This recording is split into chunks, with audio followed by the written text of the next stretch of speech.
Well, today is President Trump's deadline for Russia to reach a ceasefire with Ukraine or face severe tariffs and secondary sanctions on what's left of its global oil trade. President Putin has shown no signs he's willing to meet those demands, but President Trump says he's still open to a meeting with Putin to discuss an end to the fighting. CBS News congressional reporter Taurean Small is live at the White House now. Taurean, good morning. So what has President Trump said about this potential meeting with Russia?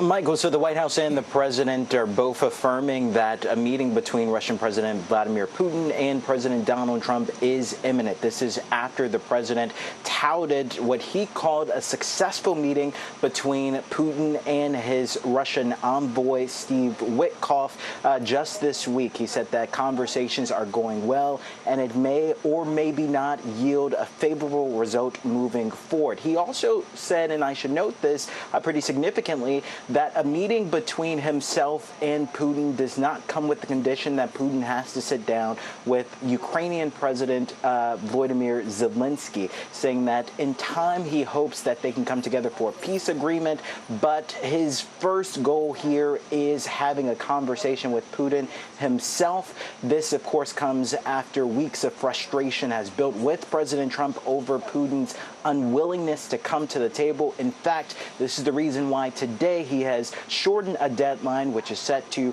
come to term today, on Russia acting or facing sanctions and what he's calling stronger tariffs against countries doing business with Russia. Michael.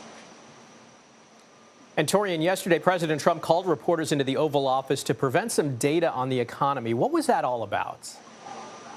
Yeah, it was quite curious. He brought reporters into the Oval Office to present charts that his team had drawn up himself. He had a visiting fellow from the Heritage Foundation pretty much go, provide a justification as to why the president authorized the firing of the Bureau of Labor Statistics official there, saying that they have projected or inflated projections for the Biden administration and has unfairly looked at data regarding job growth under the Trump administration. This comes after the July jobs report, showed just a modest growth of about 70,000 new jobs under the Trump administration, and revised its June report that took about 250,000 jobs away from what was previously reported. Trump expressed frustration, saying that the numbers were rigged, and he showed what he called evidence that they had inflated job growth